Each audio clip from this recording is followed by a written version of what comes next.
관세사 서비스 공공성 강화 방안 토론회 개최를 진심으로 축하를 드립니다. 소중한 자리를 마련해 주신 조세일보 황춘석 대표님과 한국관세사회 안치성 회장님을 비롯한 관계자 여러분의 노고에 깊이 감사를 드립니다. 관세사는 무역대국인 우리나라에 있어서 없어서는 안 될 전문가 집단입니다. 수출입 무역 최일선 현장에서 최고의 전문 지식을 바탕으로 납세자의 편의와 건전한 통관 질서 확립을 위해서 국가 경제 발전에 크게 이바지하고 있습니다. 관세사에 대한 서비스 공공성도 지금 굉장히 많이 높아지고 있는 것이 시대적 추세가 아닌가 생각이 되고요. 오늘 그러한 시점에 관세사 서비스 공공성에 대한 강화 방안 토론회가 지금 있는 것은 상당한 의미가 있다고 생각이 됩니다.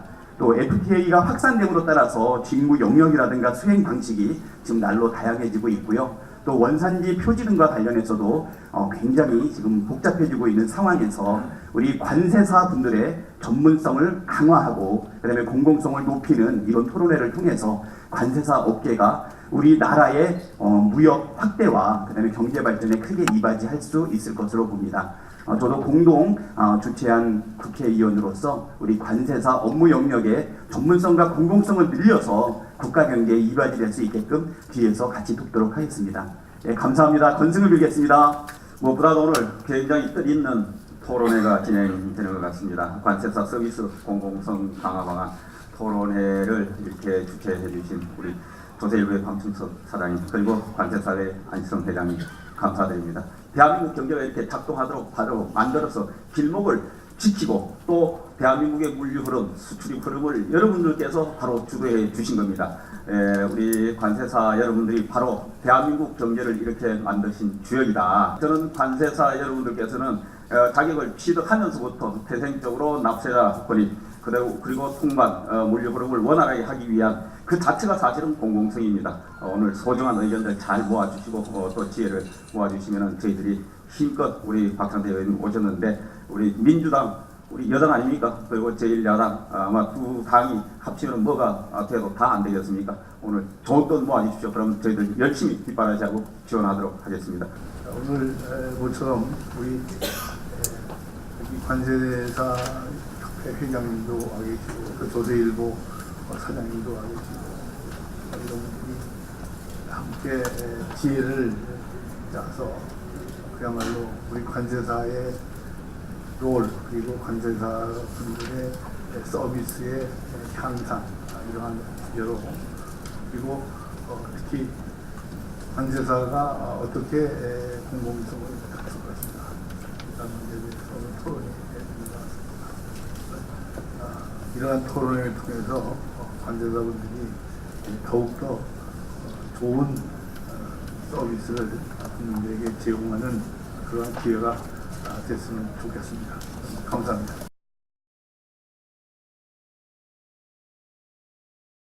첫째로 그동안 관세사업계의 지나친 경쟁으로 여러분도 알다시피 그 수수료 덤핑, 리베이트 제공 등이 아주 흔합니다.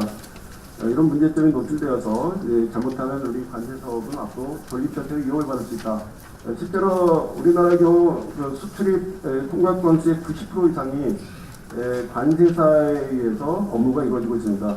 여기 표에서 보시면요, 관세사 연간 보수료 총액은 점차 증가해온 것을 볼 수 있습니다. 이게 총 보수가 2000년도에 비해서 2016년도까지 계속 이렇게 총 보수가 증가해 왔는데, 그런데 관세사 수도 739명에서 현재 1867명으로 대폭 늘어났습니다.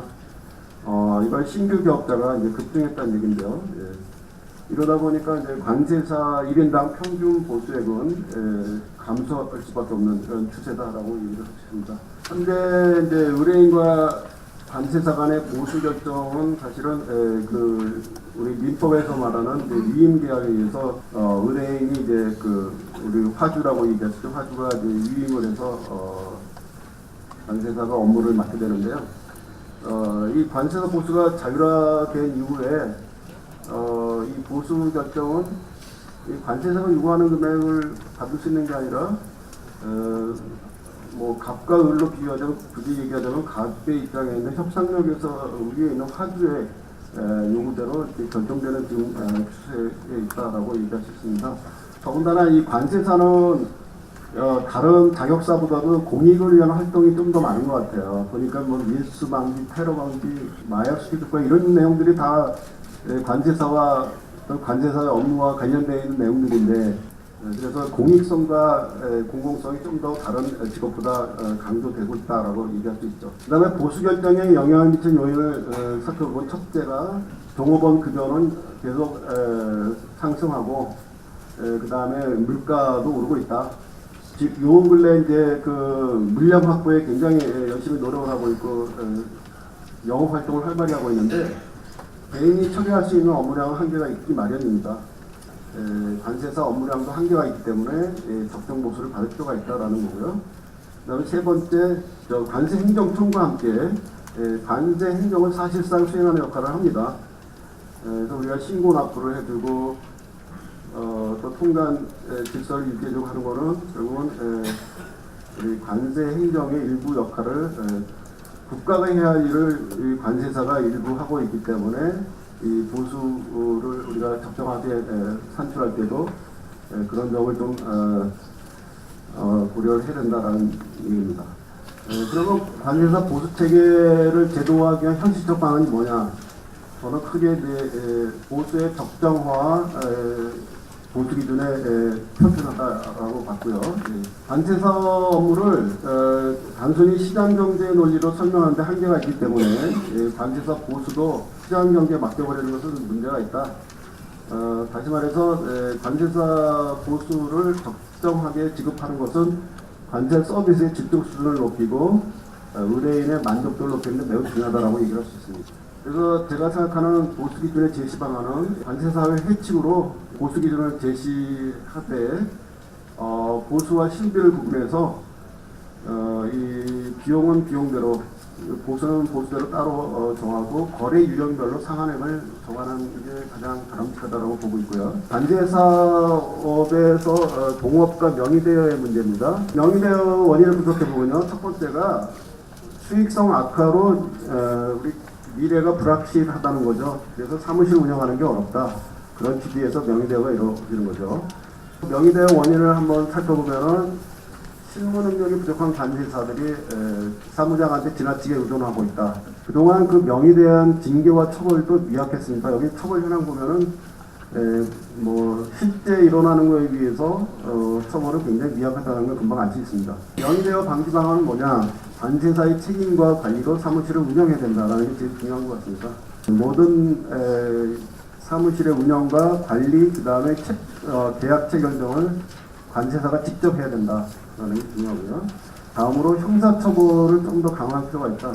지금 보면은 되게 벌금형 600만 원 내지 800만 원 정도가 선고되고 있는데, 이와 같은 미약한 처벌만으로는 명의대여를 근절시킬 수 없고, 벌금 내고 다시 또 명의대여에서 더 돈을 버는 이런 일이 계속 대표될 수가 있습니다. 마지막으로 관세사의 직무보수교육 강화의 문제입니다. 전문성과 윤리의식을 높이기 위해서는 한국 관세사회가 보수교육을 의무화해서, 특히 이 보수교육이 필요한 이유는 세월이 흐름으로써 과거의 지식 갖고 지금 감당할 수 없는 업무가 많아지기 때문에 새로운 지식을 습득해야 된다라는 거죠. 그 새로운 지식을 제공하고 알려주는 데가 바로 우리 관세사회 같은 단체다라는 겁니다. 그래서 관세사 보수교육 의무화 방안으로 마지막인데요. 지금 크게 보면은 이제 그 관세사 등록을 위해서 실무수습을 하고 있습니다. 이 실무수습과 휴업후에 재기업하는 사람, 그 다음에 기존 등록해서 사업을 하고 있으신 분에게 보수교육을 하는, 이게 교육을 크게 두 가지로 구분해 볼 수 있고요. 저는 우리 관세사가 국민들의 신뢰를 받아서 우리 관세사가 원하는 만큼 보수를 받는 그런 바람직한 시대가 왔으면 좋겠다, 이런 생각을 했습니다.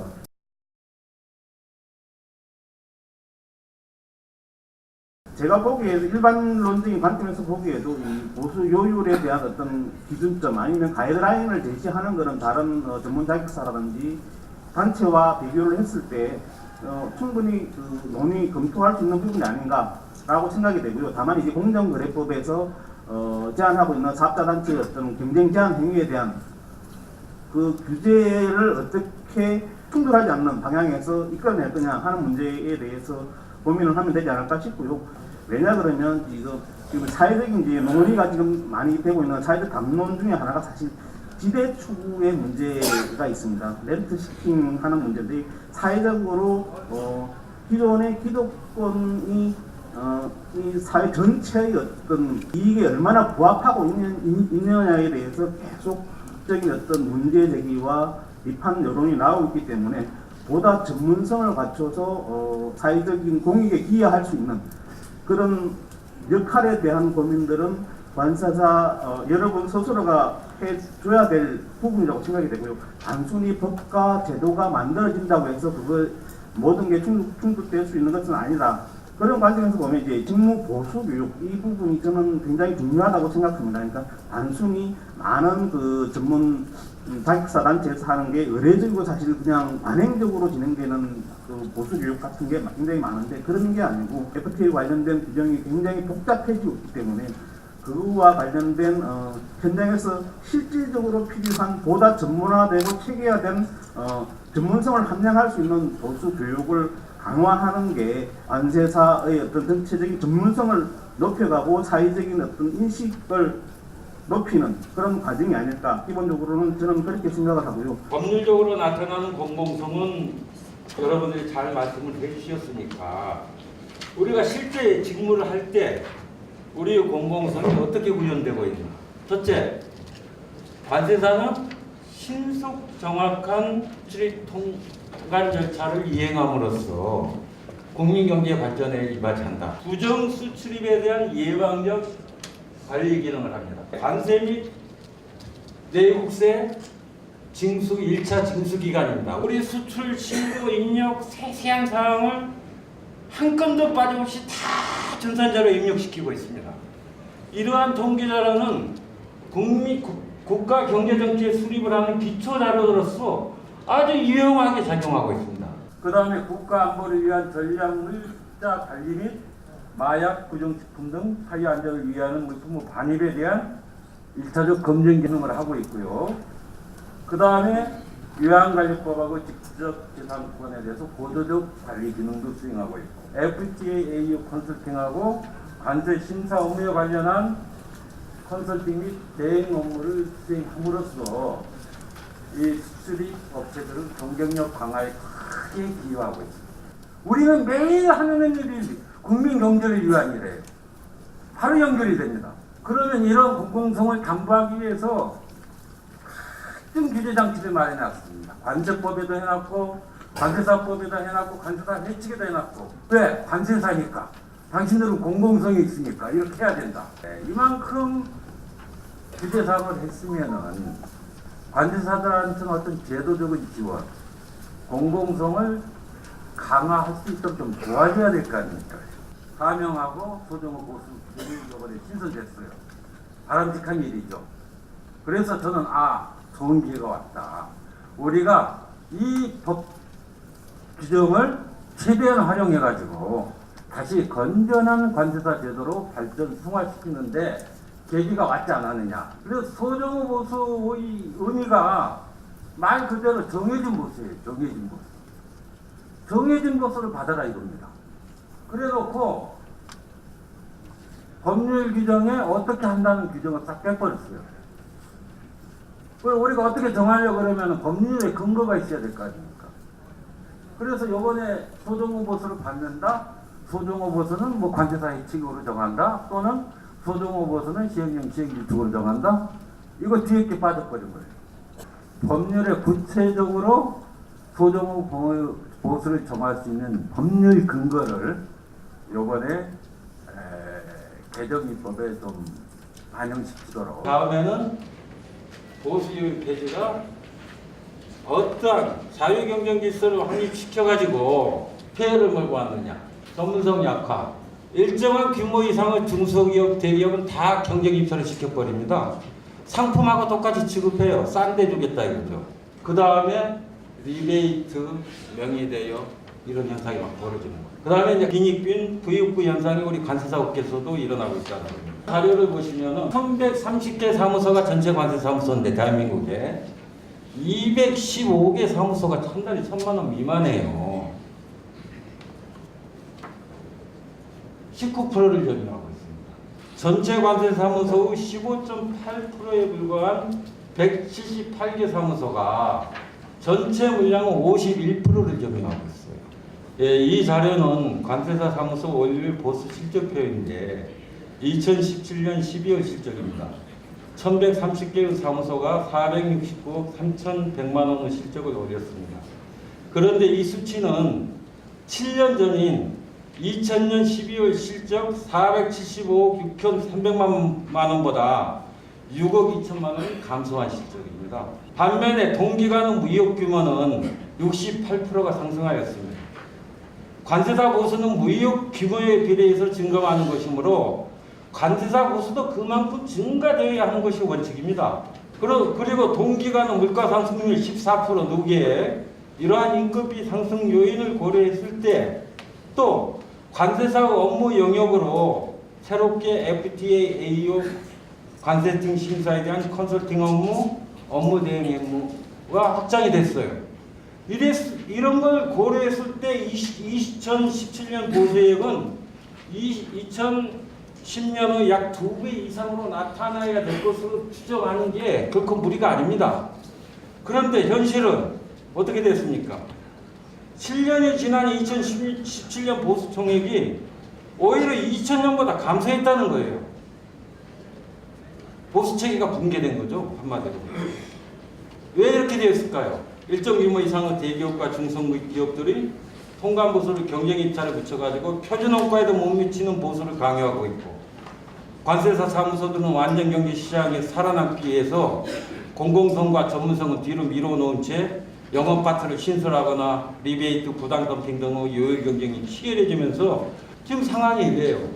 영세 기업들, 특히 뭐 수출을 하는데 영업을 하는 조직도 없고 대표이사 혼자서 영업을 다 하고 하는 정도의 그런 영세한 수출 기업들은 사실은 이 다큐멘테이션을 할 수 있는, 이 수출 신고하고 할 수 있는 그런 인력이 없습니다. 그러다 보니까 사실은 관세사 사무소의 역할이 굉장히 중요하다고 봅니다. 근데 예를 들면 절반 정도의 관세사 사무소가 폐업을 한다. 그렇게 되면 서비스 받을 때가 더 줄어들고 결국은 또 다시 그것은 그 소수의 관세사들의 관세사 사무소로 업무가 밀리게 되면서 또 서비스 질 저하나 이런 문제가 또 동이 발생할 수 있을 거라고 생각이 됩니다. 오늘 내용 중에서 이제 적정한 보수가 필요하다라고 하는 부분에 대해서는 사실은 동의를 하고, 말씀드린 것처럼 너무 과도한 건당 수수료가 과도하게 책정되는 부분에 대해서는 오히려 최저의 보수료율을 정하는 것 외에 상한액도 같이 좀 정해줘서 그렇게 해서 전체적으로 서비스가 좀 향상되는 그런 효과가 있었으면 좋겠다는 생각이 들었습니다. 그다음에 두 번째는 그 보수교육 부분인데요. 최근에 이제 FTA, 한국이 사실은 FTA 강국이라고 얘기할 정도로 FTA 협정 체결이 많아졌습니다. 이런 자유무역 협정 체결이 많아지면서 결국은 각각의 협정의 내용이 다 다르다 보니까 그것을 전부 다 알고 있어야 되고요. 그걸 다 알고 있지 못하면 수출을 하는 기업에게 적정한 컨설팅을 해줄 수가 없지 않습니까? 서비스를 제공해주기가 어려운데 결국은 자율적으로 이것에 대한 전문 지식은 계속적으로 습득해 나가야 되겠습니다만 뭐 현실적으로는 지금 일을 하기도 바쁘고 병행하기도 어려우신 상황에서 교육까지 스스로 해나가기 쉽지 않아 보이긴 하는데 이게 또 다른 규제가 될 수는 모르겠습니다만 어쨌든 계속적인 보수 교육이 필요할 거라고 보여집니다. 제가 보는 공공성은 이 전문성을 기반으로 하는 공공성이 되어야만 여러 가지 뒤에 나오는 문제, 물론 이게 전후반이 약간 바뀌는 부분일 수 있겠는데 정확한 전문성을 가지고 일을 정확하게 처리해야만 그거를 신뢰가 되어야만 나머지의 보수적인 문제가 따라오는 거지. 일단은 관세사의 전문성과 그 수직 통관 업무의 정확성을 가지고 한다고 그러면은 그게 지켜내는 게 바로 보수기업이라고 보거든요. 그래서 제가 보는 전문가의 이런 기본적인 조건은 기본적인 전문 지식과 또 그런 해당 업계의 그런 경험, 그리고 이 지식과 경험을 가지고 현재 일어나는 문제를 해결하는 능력과 또 미래 리스크를 대비하는 거라고 봅니다. 두 번째는 지금 이제 여러 가지 면으로 보면은 이제 그 관세사 여러분들의 협력과 단합이 좀 필요하다고 봅니다. 지금 보수 교육이라든지 보수, 그리고 그 다음에 영위대여 리베이트 그런 부분들은 사실 어떻게 보면은 이 관세사 내부적인 부분을 볼 수 있는데 그런 부분은 제가 보기에는 명의대회 같은 경우에는 이 관세사 분들만 이 불신의벽을 만들고 그다음 리베이트는 이런 공정한 경쟁을 위협하는 암적인 존재라고 생각합니다. 물론 아까 여러 패널 분들께서 그 처벌 강화 문제가 돼 있는데 아마 이 부분도 조금 관세사 회의와 협력해서 좀 많이 좀 발전시킬 수 있도록 하겠습니다. 앞으로 관세청이 좀 더 제도 개선과 이 관세사업계 발전을 위해 다가가는 모습을 보여주도록 하겠습니다. 감사합니다.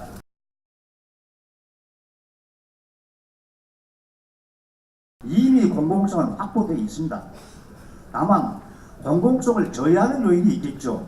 다시 말씀드려서 보수유입표라는 기준표가 없다 보니까 과당 경쟁을 넘어서 출혈 경쟁까지 지금 넘어서고 있다는 얘기입니다. 수도권에는 3분의 1좀 안 되는가 몰라도 지방에는 반이 지금 안 되고 있어, 반이. 왜냐하면 무역업체가 전부 수도권에 집중되어 있어요. 지방에는 없습니다. 그러다 보니까 과다율 경쟁이 되고 출혈 경쟁이 되고 있는 겁니다. 적정 보수요율표를 반드시 입법화 시켜야 된다는 걸 논지로 말씀드리면서 마음대로 막 합건하는데 수백만 원 받는 게 아니고 한도 정하고 중소기업 중앙회나 상공회의소나 여러 무역협회나 단체하고 조율해서 상한선 정하고 하한선 정해서 관세사들이 공공성을 유지할 수 있도록 만일이 공감할 수 있는 표준 요율을 만들어 가지고 일을 할 수가 있단 말입니다. 그거는 자유시장 경쟁원리를 해치지 않는 거예요. 중소기업 중앙회의 중소기업에 대표합니다. 영세 자영업자예요. 직원 한 3명, 많으면 5명. 뭐 대형 법인은 빼고요.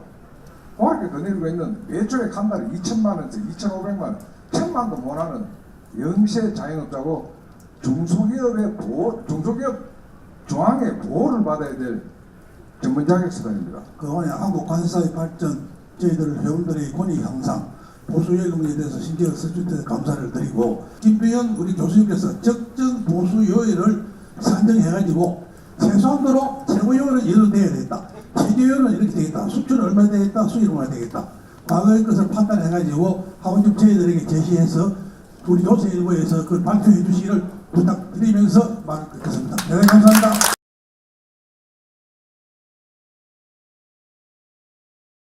오늘 토론회는 많은 분들이 관세사 서비스의 공공성을 강화하려면은 보수요율이 적정해야 된다는 데 다 동의를 했습니다. 그래서 개정 입법이 필요하다는데 많은 분들이 말씀을 하셨고요. 이런 희망들이 가시적인 성과로 나타나기를 기대를 합니다. 이것으로서 토론을 마치겠습니다. 감사합니다.